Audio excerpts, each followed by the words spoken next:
What is up, beautiful people of the internet?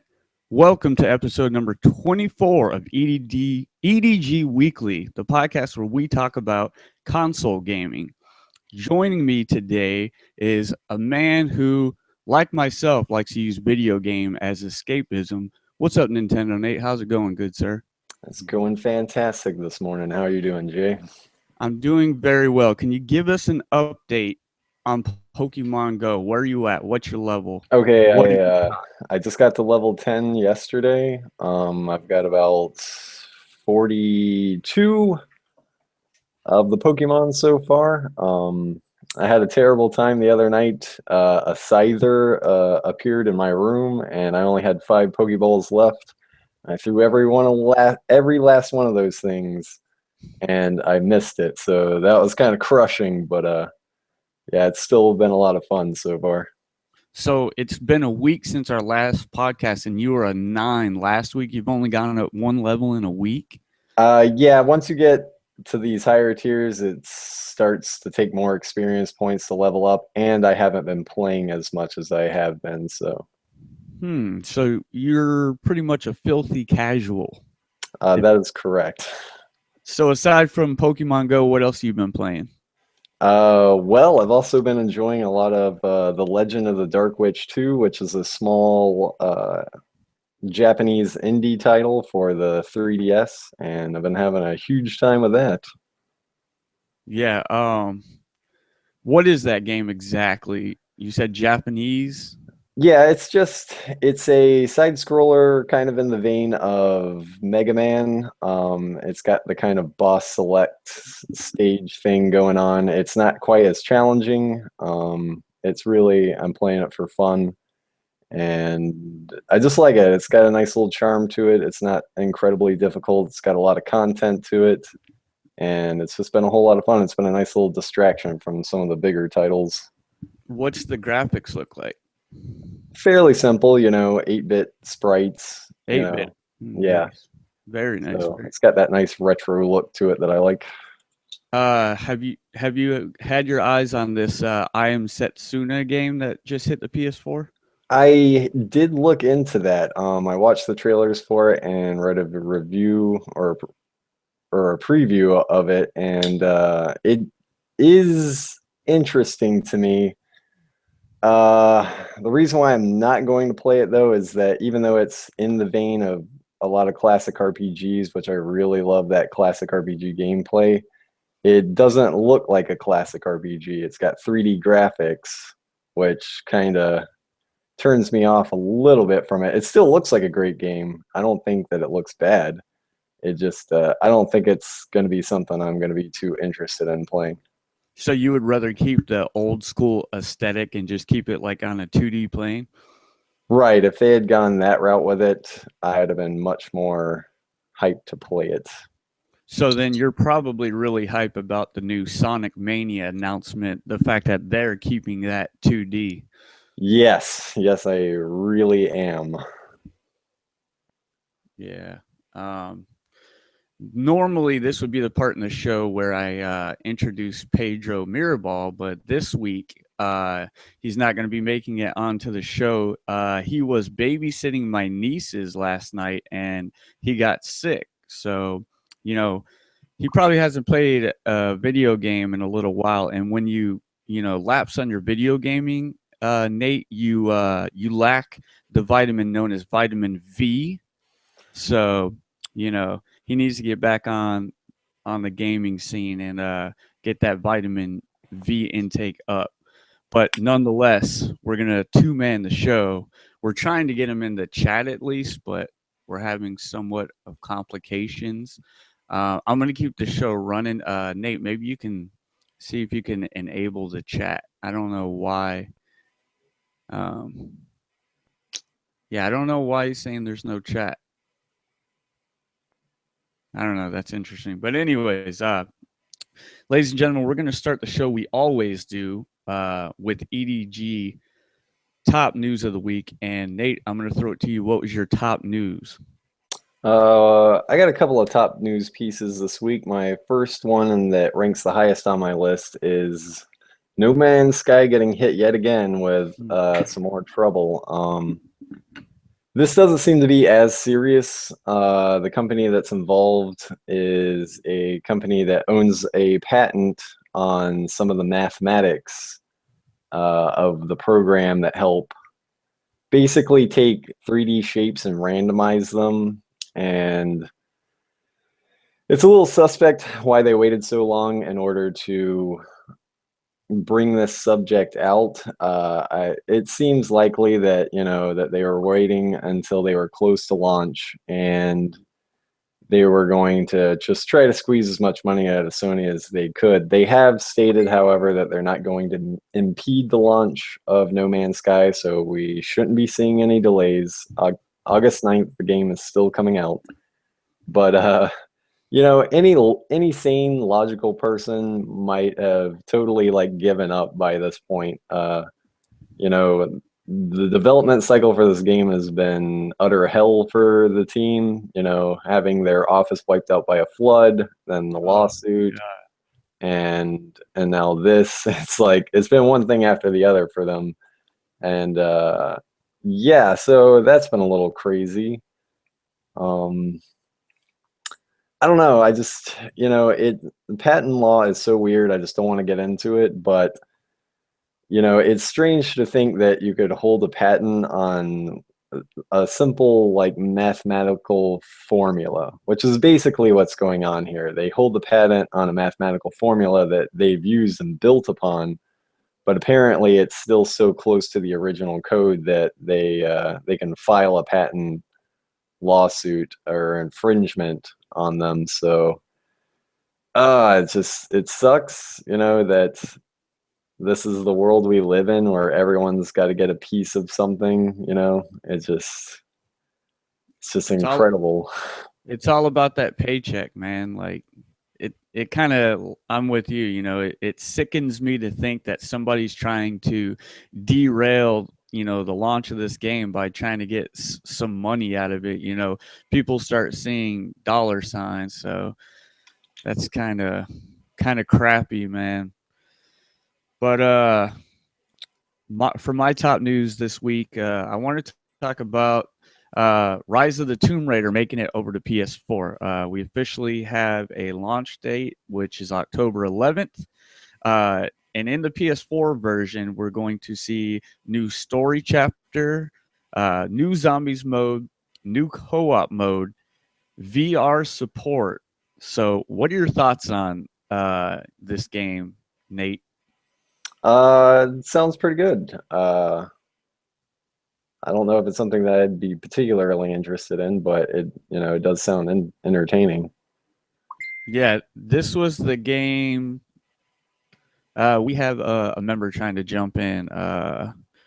Why don't you tell him yes? And yeah, Daniel, you can come in if you're listening to this.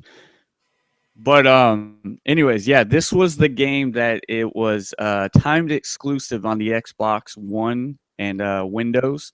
So the exclusivity was for a year. So me only being on the PlayStation, this is the game that is kind of like one of the games I've been eager to play.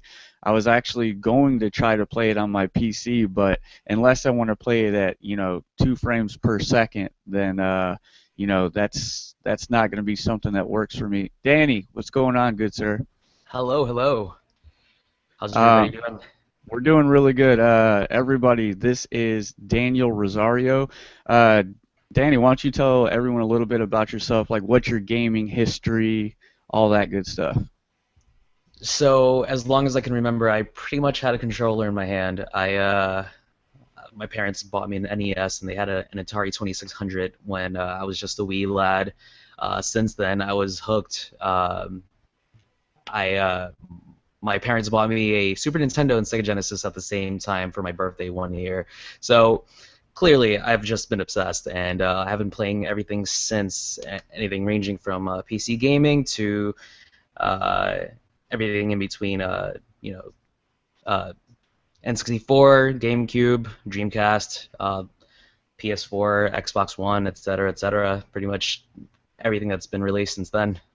What have you been obsessing over lately? So I already had a 3DS, and Monster Hunter just came out, and I've kind of been obsessed with that. I just got the Monster Hunter limited edition 3DS, so I just blew $200 on a new 3DS I did not need. You always need it. Danny, right before you joined the show, we were talking about the top news going on, and I was talking about Rise of the Tomb Raider finally making it over to PS4. What's your thoughts on that?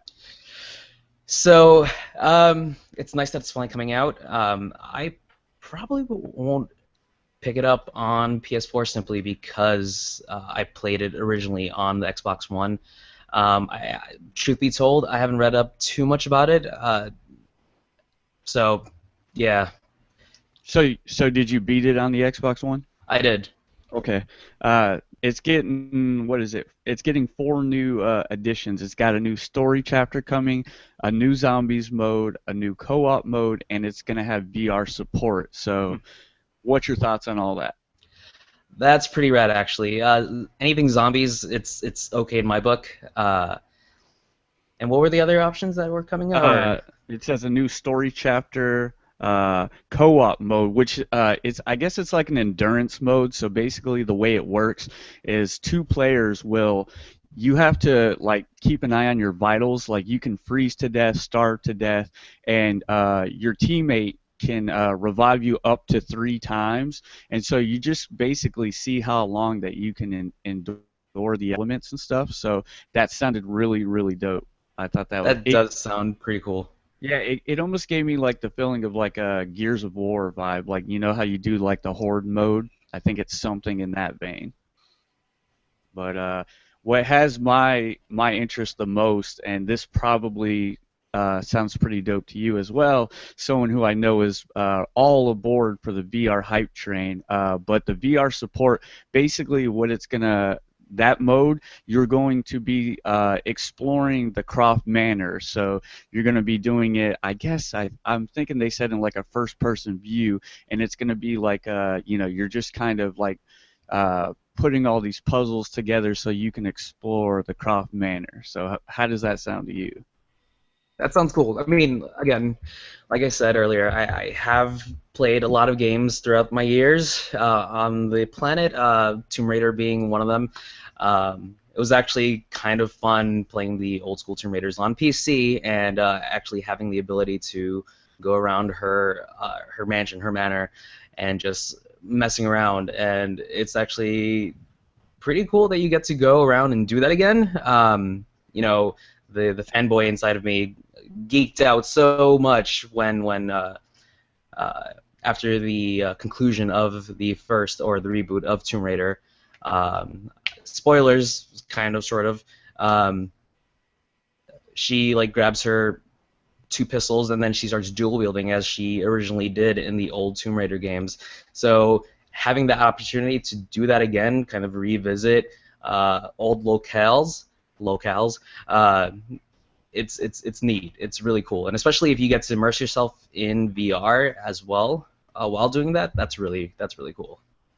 Yeah, and like I hear a lot of people saying, this is the type of experiences that you're gonna want to have in VR, like exploratory type of experience or experiences. So this sounds like my cup of tea for sure. I can't wait for this game to hit later this year. Did you see any articles or news that stuck out to you this week, Danny? Nope. Like I said, I've just been obsessing over Monster Hunter lately, so that's Yeah. been on my radar. Yeah. Where do you stand on No Man's Sky? Are you as hype as the rest of us are? Initially, I was very much hyped. I think I went on the hype train a little too early. It's kind of dissipated. I'm looking forward to it. I can't say that the hype levels retained as it once did. I love anything space related. I'm just a sci-fi junkie, and so taking that element of just exploring the unknown is really appealing to me. as well as, you know, I did sink a lot of time into Minecraft at some point, and so having both those worlds into one game, that's really cool. I will pick it up day one, absolutely. It's just the hype is not there for me as it once was. It's very odd that you say that because me and Nate have had a lot of conversations off mic where I've talked about something very similar. Like, I feel like this game's it was like overexposed. They talked about it a little too much, and it was like my intention was like it was just lessening and lessening. But what I did was I kind of stepped away from the game for a while, and I stopped reading news articles, and I stopped watching videos, and I just took a step back, and doing so kind of reinvigorated me, and I'm more ready than ever for this game. Like, I've been playing a lot of tower and defense style games and creationary games, so for me, this game is like falling at the perfect time because I'm already in that, ecosystem, those types of games, and man, is it launching at a perfect time because there's no other games launching around this game. I think it's going to do extremely well at retail. I think it's going to kill it, um, and maybe that's what you need to do is just step away from it and just kind of don't read anything about it and just kind of do the wait and see approach and look at some of the reviews coming out and then see if you want to get back into it. Absolutely. I'm actually impressed that it kind of kept the momentum it's had, especially with the price tag that it's asking for. I know a lot of people, when that was initially announced, people were saying it's the indie dev. There's no reason why they should be asking for $60. And despite that, I think they've actually proved counter to that frame of thinking that a two-man team or whatever number they have or had. I'm sure they expanded their workers on their workers. It shows that indie devs can put out a game that reaches that level of quality and finish that justifies those $60. $60, right? It's not 50. Yeah, it's 60. Okay. Nate, how big is that team working on that game? It's actually a pretty fairly good-sized team now. I think there's like 12 or so people working on it. It started really small. It was only like 4 people when it started out. That's right. So Yeah. now they've got a pretty good-sized team. Well, they did. They've, obviously finished it up now. Yeah. Do you think that Sony should try to lock these guys down and make them, first party on Sony? I don't think that they can. I mean, I think they'd like to. I think a lot of people would like to. They'd be smart if they just stayed an indie team because it looks like they're going to have a lot of success on their hands with this game, and they can really do whatever they want after this. So, I mean, they'll probably stay there an independent developer. Yeah. Now, Pedro in the chat, he had a question and relating to Tomb Raider coming out in October, and he asked that if we thought that it was going to get buried in October because listen to October's lineup, guys. October 7th we have Mafia 3. October 7th we have Paper Mario on the Wii U. April. Oh wait, I'm sorry. October 11th we have Gears of War 4. Then on October 11th, Rise of the Tomb Raider comes out. We have WWE 2K17 on the 11th as well. We have Dragon Quest Builders on PS4 October 11th as well. Motor Racer, Motor Racer 4 October 13th. What do you guys think? Do you think that's a bad time to let that game come out? This was in relation to Tomb Raider, or yeah, Tomb Raider coming to PS4. Is that a bad launch window? I think yes and no, simply due to the fact. I mean, from that list, Tomb Raider is its own thing. Actually, I'm kind of peeved. I think World of Final Fantasy is coming out on October as well, and you didn't even mention that, Pedro. I'm just kidding. So, I mean, Tomb Raider's its own thing. It's its own genre. They're its fans. Gears of War is a monster, absolutely. I honestly don't really have much interest for it. Mafia, I think I I don't think it has any competition in comparison to Mafia. Maybe it does. I just never got into the series. It seems like it petered out, which around what PlayStation 2 era mostly, and then a little bit on the 3, if I recall correctly. Um, I don't know. I think it's coming out at a perfect time. Like I said, it's its own thing. You can't really compare it to any of the other games coming out during that time. And there were people who were waiting specifically for Tomb Raider, so it's their perfect opportunity to get it for the PS4. Yeah. What about you, Nate? What are your thoughts? You think it's going to drown in that window? I think it'll be okay. I mean, Gears of War is obviously the only real contender, I think, out of that list, and that's two different fan bases. You're gonna have, the fans for Gears of War are gonna get that, fans of Tomb Raider are gonna get it. So I don't think it has much competition there. Yeah, I think if anything, the fact that they're saying that it has VR support and it's launching 2 days before PSVR comes out, I think that could be like something that'll help it. So we shall see how that pans out. Now, Nate, you said you had another top news piece. I do. We mentioned it at the top of the show, but I wanted to go a little bit more into it. The new Sonic game that they announced. Oh man. Okay, so I don't want to like get too excited about this because Sonic has burned me quite a few times. The Sonic But cycle. but this Sonic game looks like it's taking it back to the roots. It's going to be a 2D side-scrolling adventure. It retains the classic graphics that I love. It looks like it's going to have same gameplay mechanics. It even has a new gameplay mechanic with the drop spin, which I'm interested to see how that works. Is this And Sonic Mania? Sonic Mania, Yeah. yes.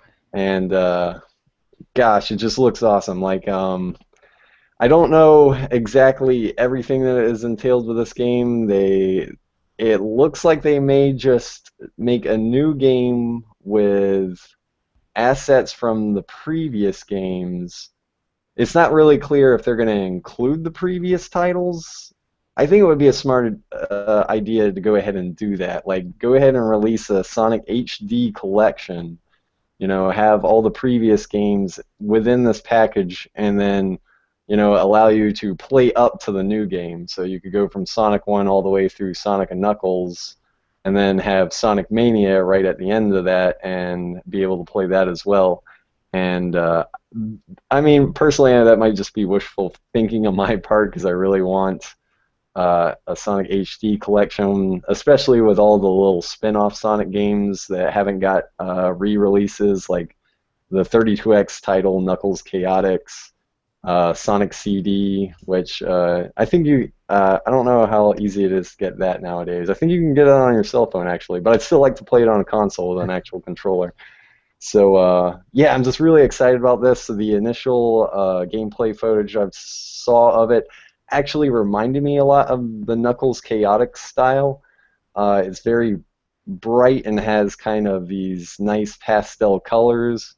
And I saw some really interesting like stuff going on in the game where it's got a Casino Nights type of level where Sonic's like jumping into weird slot machine things and stuff. So I like that. I like that kind of thing. It looks really great. It's gonna have the three playable characters, Sonic, Tails, and Knuckles, will be playable in the game. So that's gonna be super cool. It'll give it some replay value. So I couldn't be any more excited for this. Sonic is one of my favorite franchises of all time. It's suffered so bad in the last decade, and I'm just so super glad that they're taking it back to their roots and then really giving fans what they want, which is a 2D Sonic the Hedgehog game.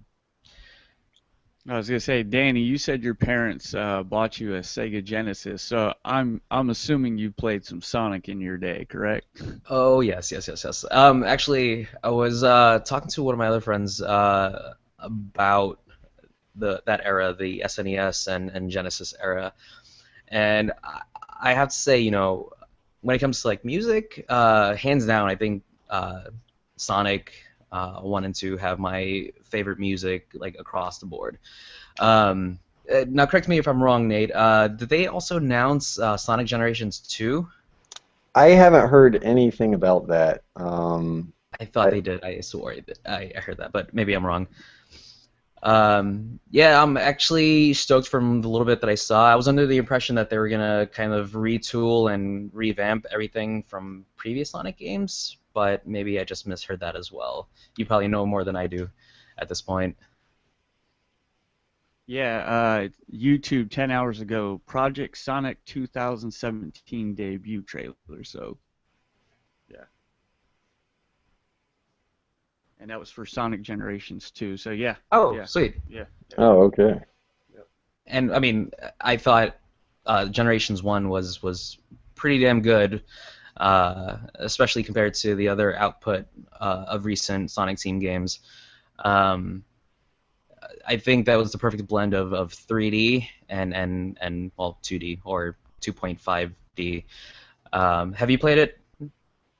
I have not. That's one of those back catalog games that I've been wanting to get to, and I haven't been able to get it yet. I recommend it. I recommend it, especially if you're a big Sonic fan. It'll kind of tug on those nostalgia strings a little bit, seeing some of the classic Sonic levels from the Genesis era and on forward, moving forward, and just seeing them kind of recreated in 3D. It looks really cool, and um, you can actually flip-flop between two different Sonics. You have the old, very round, plump Sonic, and then you have the edgy, Sonic Adventure Sonic, which is actually a really cool thing. Two different worlds collide, and you can switch between both of them. Yeah, I had mentioned to Jay earlier that as much as I love the mechanics of the older 2D games, like when they mix in 3D graphics with it, I feel like it kind of doesn't mesh well for me. But I also do know that Sonic Generations is on sale this week on the eShop, so that might be the thing I need to go ahead and take the jump and try it out. I mean, I personally recommend it. I know we haven't spoken too much at all, actually, but I mean, I would easily say it's one of the better Sonic Team games of recent memory. We've all spoke over at facebook.com/extremely decent games. So, we've all spoken Yes, there. this is true. This is true. Voice to voice, I should say. Yes, yes, yes. But yeah, in terms of Sonic, my relationship with Sonic has pretty much gone like this. My sister got a Game Gear for Christmas one year. Yes, remember the Game Gear, guys? That like took 27 batteries to operate, and it lasted for like 4 hours, and then like you'd be back to square one. So I played Sonic over there because they bought her a Game Gear and she got Sonic, and I think that's the only game she ever ended up getting for the Game Gear. So I played the Game Gear Sonic like I probably put 15 hours into it, and then I believe I played I don't know which Sonic was. It was probably the original over on the Genesis. And outside of that, I don't think I ever touched another Sonic game because I'm not a crazy person. I just don't see the draw to the game. Like I always try to figure out like exactly what you're supposed to do in that game because I kind of feel like I don't really have any control as to what's happening because you can only see what's right in front of you, and then the whole concept of the game is momentum and like keeping it going. But I could never seem to like figure out where the spikes were gonna be or what the heck I was supposed to be doing in the games, and could never really figure that game out. But I'm super glad that you guys are excited for it. Um, that's it for the top news section, guys. Now I wanted to get into the EDG weekly topic, and it's my week to host it. So, guys, I wanted to talk about games that like you adore, but for some reason that you just ended up skipping out on it. I'll get the topic started. One of the games that really caught my eye when it was first announced was Evolve. I like the idea of the 5v1 mechanic where it was, five players grouping together to take out, one player controlled enemy, which was a monster, I like the idea of it. Everything looked good on paper, but then like we started getting into these weird, like, oh, it's going to be free to play, and then it wasn't free to play. And then like, we've talked about it in the past how, to get all the content in Evolve, you had to spend like somewhere in the ballpark of like $150. So there was just like they did a very bad job rolling that game out, and there was just so many mixed messages. And then once it actually launched, it was like this weird thing happened to me where like I was big into multiplayer gaming, but it seemed like right when that game hit, it's like people were going different directions. Friends that I used to play with on the Xbox 360, it's like, like everybody started moving to new consoles. So, some were on PS4, some were on Xbox One. So it was like, I no longer had that list of go-to friends to play multiplayer games with. And then it was just like one thing after the other with that game, and I ended up skipping out on it, even though I liked the idea of it. I would have really have liked to have been able to play the game, but maybe offline to where, like I controlled the monster, and like there were some NPCs that controlled like the hunters and whatnot. What are you guys' thoughts on Evolve? Danny, never gotten your take on Evolve. What's your take on that game? So, where do I start? It's the same team that did Left 4 Dead, correct? Yep. Yeah. Turtle I mean, Beach, I want to. Is that correct? Turtle Rock. Turtle Rock. Yeah. I think they initially they went the complete wrong direction with the game, and that was more of a PR thing, I think. Before the game was officially announced, I think they were they announced DLC for the game. So I remember that. Yeah. As soon as the game was released, though, they kept on talking about how it was going to be this, esports game. It's going to be competitive, and I think that kind of initially turned me off from the game, not because it's an esports game, but more to the fact that if you're gonna build such a game, you need to foster the community. You can't just be like, "Yo, competitive, what up?" You have to build that group of people, those dedicated players. You need to kind of draw them in and treat them well.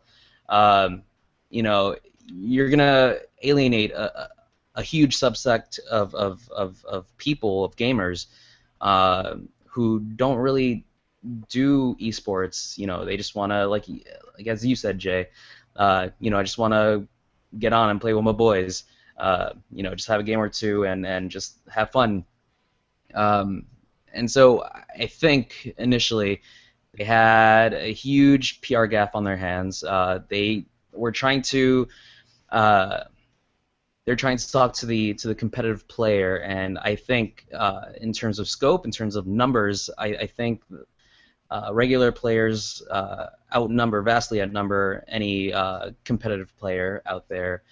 And then, yeah, in came all the DLC. People who bought the season pass would still only get like a little snippet, a little subsection of the DLC that was offered. And mind you, there was a lot of DLC that was just for looks. It wasn't anything that would change the nature of the way you play or have an advantage over anybody else. But still, if you're paying $60 and then on top of that you're paying, an additional 20, 30, $40, It's kind of a slap in the face to be like, hey, I know you're spending now like $100, $120 um, on our game, but here you only get this small piece of DLC for the money that you've given us. So after all these changes started occurring with the announcement, I think they kind of realized everything that was wrong with their initial marketing, and I think they're actually taking the proper steps in order to foster that community, as I previously stated. I don't know if I'll end up playing it. I feel while it was fun playing Left 4 Dead, I feel like that had more. You had more things to do in that game. I feel Evolve is more of a one-trick pony. Right. Yeah. I mean, you get to explore a little bit more on the map, I guess you could say, when it came to Left 4 Dead. You can just like leave your teammates and just kind of like go wandering around, which will eventually lead you to dying because any horde coming your way will just screw you over. But you know, you're stuck in this tiny little arena of a map. I mean, they're granted they are pretty big, but it's just a big rectangle, a big square of space that you can walk around, and I don't know. It never struck it for me the way Left 4 Dead did. Yeah. Absolutely. Nate, give me an example of one of the games that you really thought you were going to be into, but for one reason or the other, you ended up skipping on. All right, my big game that I really regret not getting, and the reason why I couldn't get it was because I just didn't think that it had content there, and it didn't have a strong single player campaign, and that game was Star Wars Battlefront. I'm a huge Star Wars fan, just enormous, and the game looks great. It sounds great. I hear the gameplay is actually pretty good, but there was so much around the game at launch about it, not having the strong single player campaign, not having a huge wealth of content at launch, that none of my friends were picking up the game, and without the strong single player campaign, I had no reason to pick it up because I wasn't going to have anyone to play with. I'd be just jumping on and playing with randoms online, which I'm not too fond of doing. Like, if I'm going to play a multiplayer shooter like this, I want to play with someone that I know, and it was a hard sell to really get anyone to pick up this game if you're not just a huge Star Wars fan and have money to throw away on it. And I still haven't really seen the content that I'd like to make it a worthwhile purchase, because I don't want to buy the game at $60 and get the vanilla version and then have to buy the DLC to really make it feel like a full game. I'm struggling right now with that with Street Fighter, a game that I really enjoyed and picked up, but I can't bring myself to pump this extra money into it. I'd rather wait until you get that, deluxe platinum edition, whatever, with all the DLC included for $40 or something, like what I did with Destiny. I just waited on Destiny, and I got a tremendous amount of content for a very good price. And I feel like that's where I'm at with modern gaming right now. There's a lot of games coming out where I'm just like, I can Wait and see. see. Yeah. Yeah, Overwatch was the same way. It's like I really liked Overwatch's style. The little time I got to playing it, it seemed really fun. But with limited game modes at launch, I didn't feel like there was enough there to keep me, interested in the game until the next updates came out. So Two things. Two things. First thing, it's very interesting that you also picked a game that's multiplayer only that has weird paywalls behind it.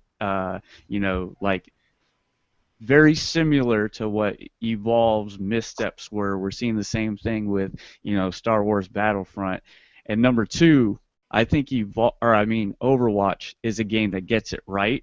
And the limited game types, like, I don't really feel like that's necessarily like something that detracts the game. I think it helps keep the game more focused, and games play out so differently, like when you're playing Overwatch, that it kind of like you don't even really realize it. And I know Danny has something to say on that. So I absolutely adore that game. The, yes, the content is a bit on the lacking side, but I can't tell you the amount of time that I've sunk in on the game already. Actually, you were talking about, people moving into different platforms to play.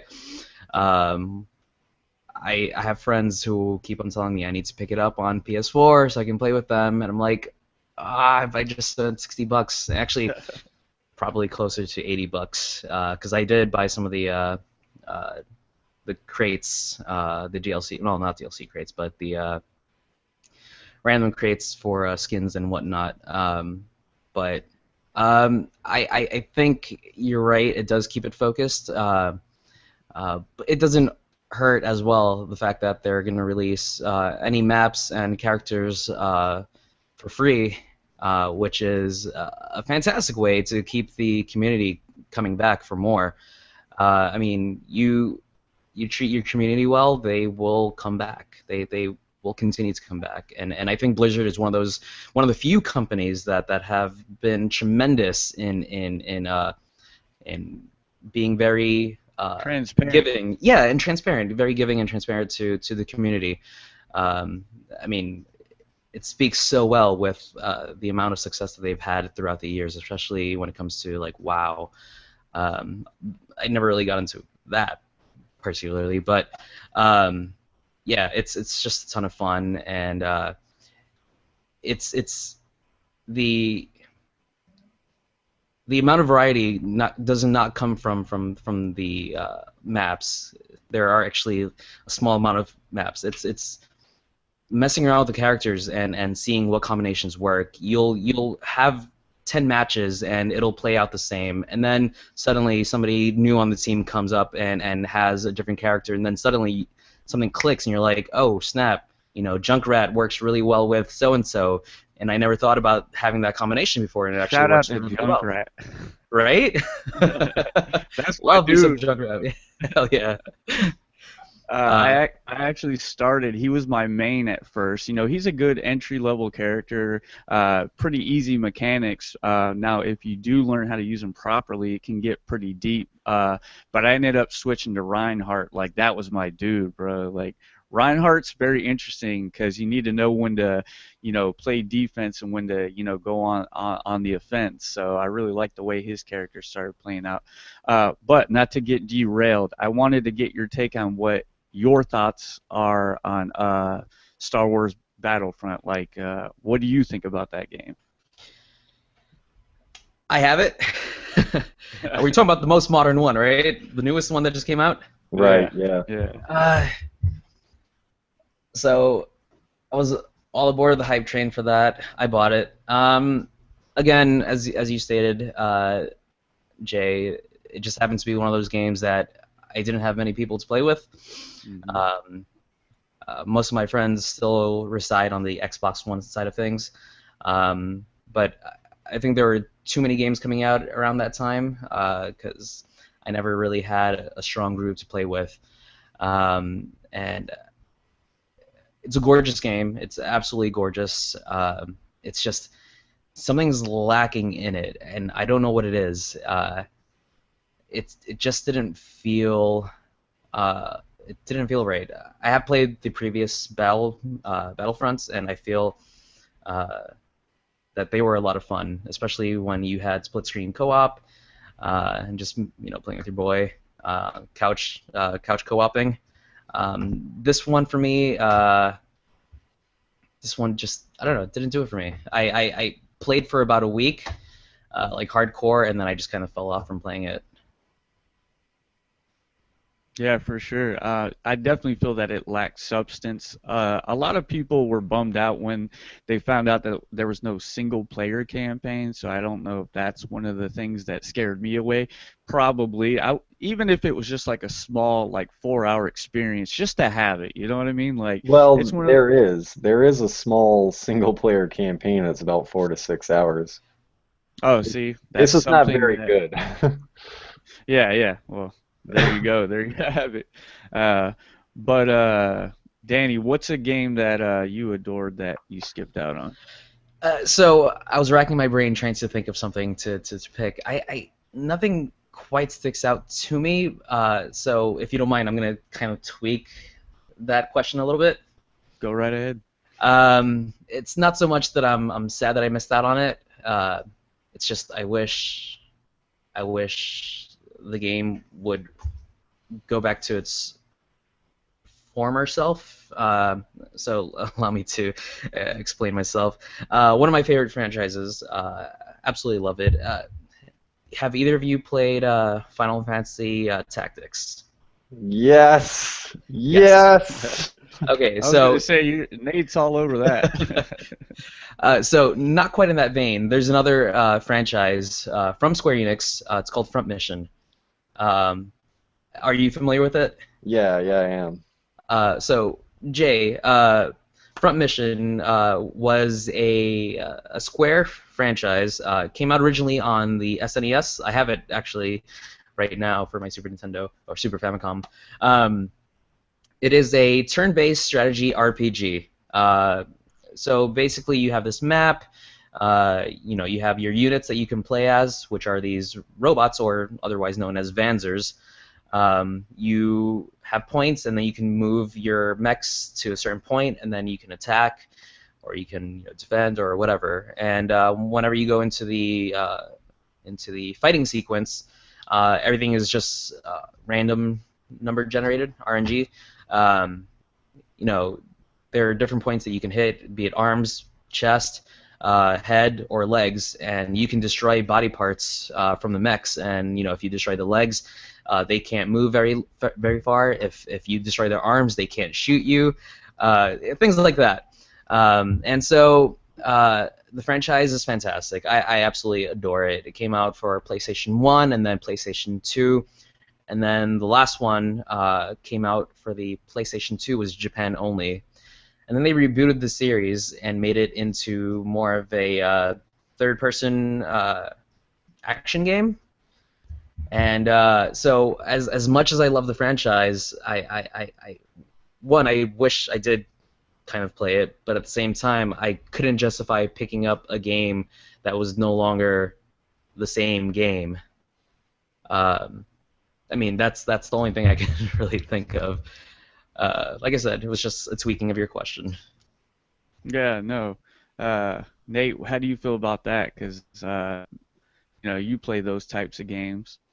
Yeah. I mean, I can totally sympathize with you about not wanting to return to a franchise after they've changed it so much. There was a game recently that I shied away from for that very reason, and I can't think of it off the top of my head, but we're seeing a lot of that now because some of these old franchises, they're trying to figure out ways to get them from the old school classic gameplay into this 3D realm.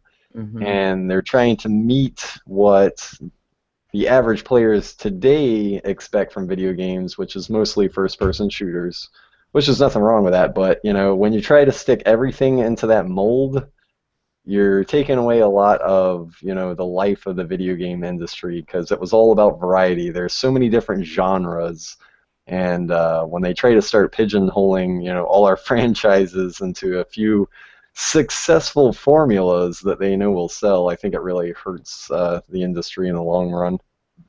Agreed.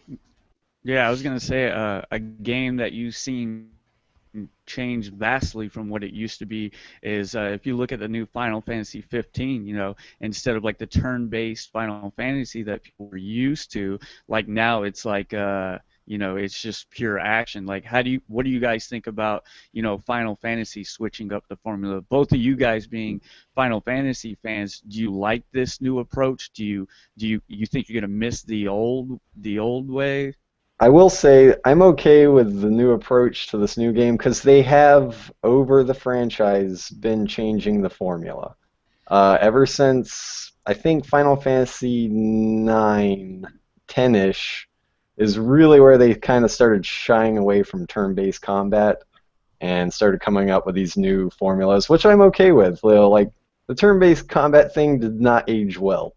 It's still fun. I still like it for nostalgia value, but I don't know. It's not the greatest way to play RPGs. I think it can work, and I do like it, but I think that RPGs have a lot of room to grow, and I like to see Final Fantasy experimenting with new battle mechanics. What about you, Danny? What's your thoughts on that? I'm going to parrot everything, well, most of everything that Nate just said. Final Fantasy has been that franchise that's been known to change it up, including the offshoots as well. I mean, we just mentioned Final Fantasy Tactics, and it appears that we both love that that game. So it's definitely been one of those games that have changed quite a bit. When it comes to RPGs, Final Fantasy has tended to always be on the forefront of doing something new, something different. Final Fantasy VII was one of the first few. I think it was the first RPG to use cutscenes, those fabulous cutscenes, which look terrible now, but were just mind blowing back in the day. Well, at all. So playing the demo. Having experienced that, I already have my copy pre-ordered. I have the limited edition, the steelbook case version, not the like $210 one with the figure. But I think players have been mostly receptive to the changes throughout the years for Final Fantasy. I mean, not 100%. I mean, 100% of the time. Sorry, let me rephrase that. Making a game, changing the formula every iteration, every Final Fantasy game, doing that is really difficult, and trying to make a good game as a result is that much more harder. There have been changes that fans hated. There have been changes that fans loved, and you're never ever going to get 100% of the fans to like what you output 100% of the time. So with that said, I'm okay with the changes. I'm looking forward to it. I also have World of Final Fantasy pre-ordered as well, which is kind of an offshoot. I think it's turn-based as well. And I'm going to counter your point, Nate, just because I can. No. I think there's still absolutely a place for turn-based RPGs. I think there is. Maybe not so much for the newer gamer, maybe for aging gamers such as myself, and possibly you said you can respect those games; they can still be good.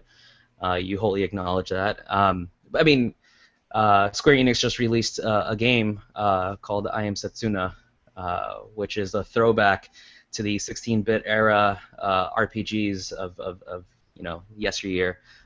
We literally were just talking about that game prior to you showing up. Yeah, it's very close to Chrono Cross, or Chrono Trigger, I should say, from what I understand. There's kind of like a party system in which you can double up attacks if you do a certain attack with one character and another attack with a different character. You can do combo attacks, which harkens back to to Chrono Trigger, and I don't know how well it's doing, but it would not surprise me if it brings in a subset of gamers that grew up with that type of game and will love to kind of revisit that style of game because that's the game that they grew up with. So yeah, it might very well not be the most profitable of games, but I'm sure it'll do well enough, especially for the aging gamer. Mm-hmm. Absolutely, couldn't agree more. we've talked about games with weird paywalls. We've talked about games that switched up the formula over the years. Pedro brings up a good game in the chat. He says the Madden series after 2011. He says that the game got really repetitive and stale, and I think this is a very good example of a game that I used to play back in the day. But it started to get hard to justify purchasing a game every year for $60 that was just like a reskin version, and turning like a Madden game into an annual, franchise game and charging people $60 for very, very minuscule iterations on it. Like, I think the Madden formula needs to be changed. I think that it would be better suited if they did more of like a subscription type of service with it, to where you are still going to get the annual game every year, but rather than having to drop $60, maybe just charge people like $5 or $10 a month or something. I don't know what the price point should be, but for a game like that switches up very, very small things. And Danny, I know this kind of speaks to you because I can't remember what game that we were talking about. I think it might have been Call of Duty, where you said that there's no way I'm getting that game because it's just very, very subtle differences, and it's like a reskin version. So, Danny, what do you think about reskinning games and charging $60 annually for them? Does that Honestly, scare you away from games? Yes and no. Yes and no. I'm not gonna lie and say I don't have my biases. That there aren't games that I will absolutely pick up day one just because it's a franchise I like. For me to say that would be hypocritical, so I can't. So I'm of two minds of that. I'm not a big sports game player. The last The sports sports related ball with the brown sports thing ball that they throw in the air. hand egg, right? So the last game I played, sports-wise, that I was really serious about was NBA Jam. So if that tells you anything, tells you the type of gamer. NBA Jam. I can get down on that. Hell yeah. I mean, I have it on the SNES. Just come over and we'll play. He's on fire. Yes, from downtown. So, with the advent of the consoles being able to connect online and have updates, with as DLC happy as companies can be, and trust me, they can be. I mean, we've just spoken about Turtle Rock and like the $120 of DLC that they released. They can easily just put out a skeleton game for any of the franchises, be for NBA or for football, for hockey, etc., etc. They can put out the skeleton of the game, and then that can be a base price of $40, and then $20 for the stats and characters or players for that year, and then come the following year, charge another $20, $25 for the next set of stat updates and new players coming into the sports. So I think in that regard they can easily do something like that, and offer a way to have gamers still kind of funding or putting money into that pool, even with EA Vault, which I'm assuming is doing well, people are putting money into that. They can expand that, and upon expanding that, you can offer these updates. You can force people. You can force fans, and that's going to sound terrible, forcing. You can bring players onto your service, onto your Vault service, and have them be customers who come back regularly, strictly because they love these sports. They love football. They are the people who tend to buy Madden, or maybe they decided not to because they can't justify, as Pedro was saying, shelling out $60 every year for diminishing returns when it comes to graphics and slight stat updates. And so I think there's an absolute answer to it. I don't know if the ideas that I said would be the right thing, but there are avenues that I'm sure they can take to keep players coming back and as you said, subscribed, Jay. Maybe, like I said, through the EA Vault. Yeah, for sure. Um, Now, the last little thing that I want to talk about in terms of avoiding games is developer specific games. So like I've tried to get into the Telltale games in the past, and it just I think the games are a little too clunky for me, and they're not necessarily games as much as they are narrative experiences. So I was hyped when I heard that we were getting a new game, but then when I heard that it was from Telltale, I was like, not quite as hype about it. How do you got Nate? What do you feel about like Telltale games? Like, are they for you? Are you hyped for this new Batman to be coming out? Like, what's your thoughts on that developer specifically? No hype at all. I just nothing against them. I'm not into those types of games. Uh, I like my video games to be video games, Right, I right. guess. I mean, like I said, I know they're very strong narrative-driven experiences, but to me, that doesn't translate into like what I would think of as the traditional video game experience. So there's just no draw for me there whatsoever. Yeah, what about you, Danny? What side of the fence are you on? You into the Telltale games? Uh, no, I'm not. Which is funny. I do enjoy me some point and click adventure games. I've played them in the past. So I'm not opposed to them. It's just I don't know if it's the way uh, they play. I don't know if it's I don't know. It never appealed to me. I love Walking Dead. I love the show. I haven't played any of the video games. Well, that's a lie. I played the first episode of The Walking Dead from Telltale Games, and it just didn't do it for me. Um, I also played the Back to the Future one, which was, if I recall correctly, it was before they came up with the formula that they used for Walking Dead, which uh, popularized the Telltale games. Um, yeah, I agree with you, Jay. They are uh, clunky. Uh, there's an absolute way to make those games work. I don't think Telltale does it the best. I think uh, they're current developers that make those style games, and I think they do them better.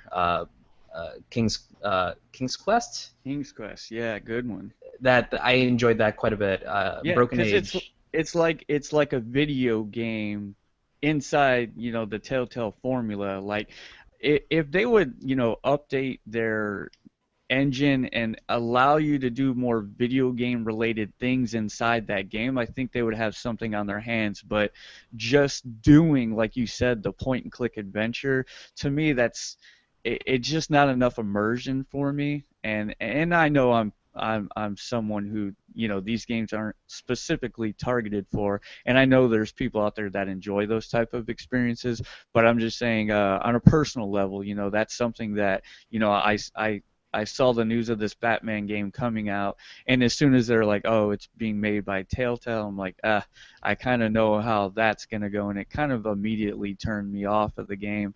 Um, Another example of a game that's made by a developer, not necessarily a developer, but like the Lego games. Like when they announced that Episode 7 of Star Wars was coming out, but then it was a Lego game. I was like I want to like those games so much. I mean I've bought probably every single Lego game that's ever came out, and I can't tell you a single one that I enjoyed. To me, the character movement speed is just too slow. I feel like my character, like, there's something about that movement speed that it just, like, it feels so lethargic and sluggish, and it's like I want to like those games so much because that's actually a game that I can play with my wife that she actually enjoys. But when it comes to me, I'm just like, it just doesn't do it for me. I want to like them so much, but I just can't. Where do you stand on Lego games, Danny? I've played them. They are enjoyable, but I feel, to me personally, they're more of a diversion. And that's kind of weird to say because technically, I mean, all games can be a diversion. With the perfect person to play with, they can be a lot of fun, especially when you're just kind of like shitting on each other and just, excuse my French, just, doing whatever. I understand where you're coming from. I feel like they can be a bit too basic, and I always have to put myself in the mindset that, this is more of a family game. It's made for adults to enjoy as well as young kids. I mean, we all grew up with Legos, I'm sure, and so it's kind of easy to kind of fall into those games, fall into trappings because it's kind of nostalgic, even if it's IPs that are new, like Lord of the Rings or The Hobbit. It still feels at home. It still feels close because it's familiar. But yeah, I feel like they're a bit too basic, and the speed. I agree with Jay. It can be infuriatingly slow at times when you just want to continue on and progress through the story. Yeah, true that.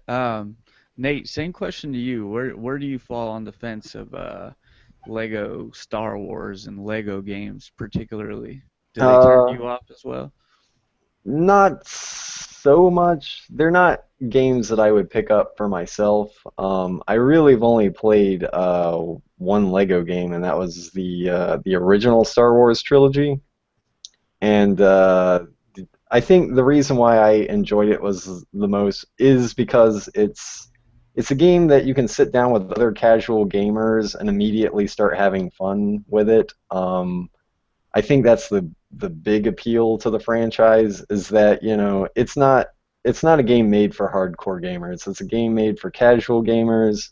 It's a game made so that you can bring people of different skill sets together and still have them have fun together.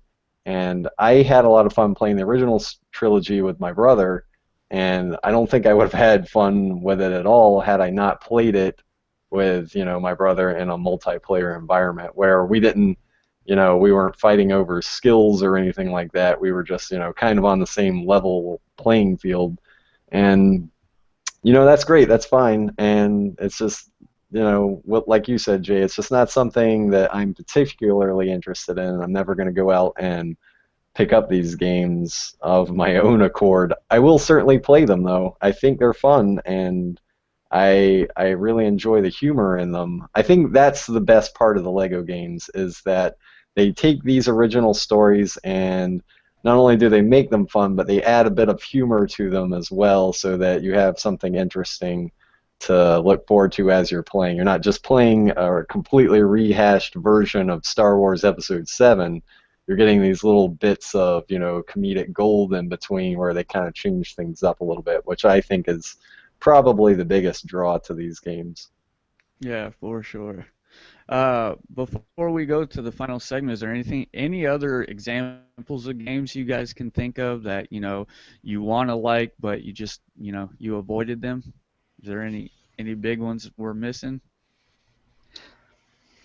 Not off the top of my head. Yeah, No. I'm gonna have to mull that one over. Yeah. All right. Well, that's cool. We've reached the final segment of the show, which is end game content, where we basically leave a parting gift or anything that we're working on. Danny, is there anything you're working on or anything you want to plug or a parting gift you want to leave for the viewers? Anything and everything. So Anything, any projects you're working on? actually, kind of, sort of. I am currently working on building a new PC rig. So I'm actually stoked for that. Ooh. I just need to finally, well, I need to source out which parts I'm going to be building. It's going to be a Hackintosh, if you guys are familiar with that at all. You were talking to some PC peasants, bro. So as you know, I tend to dabble in photography and graphics. I'm going to build a PC. It's going to be a couch PC as well, I should mention. So it's going to be attached to my TV.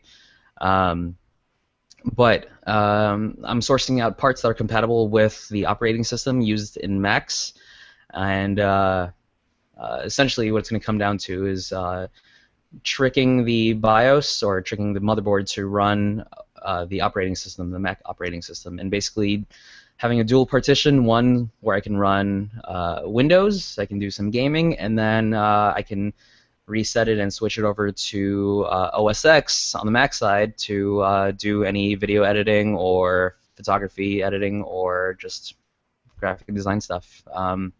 I don't have anything to plug. I don't really have a Twitter or what have you, so it's all good. Man of very few words, kind of like Nate is when we reach this segment. You're the guy I need to go to next year because next year I plan on building a rig because there's some games that, one thing about PC gaming is like the early access, like you get to play games as they're being built. One of my favorite games is a little game that's only on PC currently. It's called The Forest. So look into that game, Danny. It is so good. Like, it's so good. So Okay. look into that. I'm playing it on my laptop, and it's got very few frames per second to say the least. I But got you. I got you. yeah, look into that game. Nate, you have anything to sign off with? I guess I'll just take Pedro's spiel this week. Just, make sure to check us out on Facebook. We'll be uploading this to YouTube, so please like and leave a comment below. And yeah, that's about it, I think. Yeah, and for myself, I want to leave a little parting gift and a little impressions piece on. I've been watching this. Actually, I should say I watched the first season over on Netflix. It's called Stranger Things, and anybody that likes 80s centric like sci-fi, like episodic shows, check this show out. It is so good. I left a comment over on Facebook stating that it wasn't hyperbolic to say it's probably one of my favorite shows in the last decade. Like, it's super good. The chemistry they're able to build up, and I think it's like 8 to 10 episodes is like outstanding. The plot super good. Like, it's really campy. It's got that 80s sci-fi vibe. It does it better than any show before. Like, the aesthetic that they pull off is like it takes me right back into the 80s. Or pop heads like my friends build tree houses out in the woods and stealing our parents' cars and getting into all types of shenanigans. Danny, you're not familiar with the show, are you? Nope.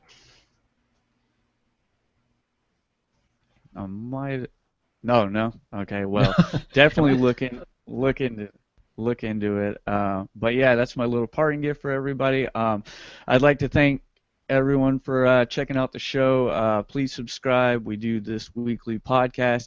Danny, thanks for doing this with us, man. You're welcome on the show anytime. So we'll see you next week, guys. Cool. Thank you Later. for having me. Yes, sir.